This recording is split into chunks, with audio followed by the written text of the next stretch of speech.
আজ আমার recipe coconut laddu. এটা খুবই চটজলদি একটা রেসিপি। এই লাড্ডুটা আমি খুবই ঘরোয়া উপকরণে বানিয়েছিলাম আর খেতেও খুবই টেস্টি হয়েছিল। এটা আমি ট্র্যাডিশনালভাবেই বানিয়েছিলাম।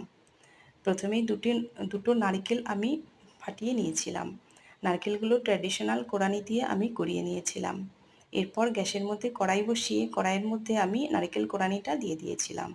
গ্যাসটা অন করে কিছুক্ষণ আমি নারকেলটা একটু গরম করে নিয়েছিলাম।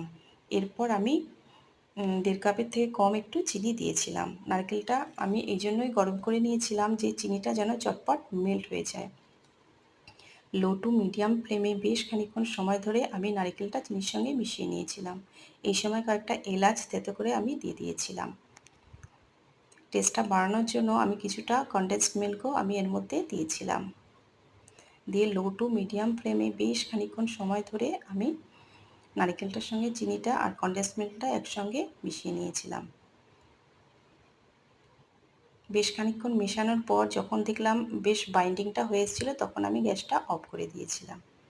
গ্যাস থেকে নামিয়ে একটু ঠান্ডা করে আমি গোল গোল করে লাড্ডুর মতো করে নিয়েছিলাম। এইভাবে আমি সবটা নারকেলের লাড্ডু করে নিয়েছিলাম। এটা চটজলদির মধ্যে খুবই টেস্টি একটা রেসিপি।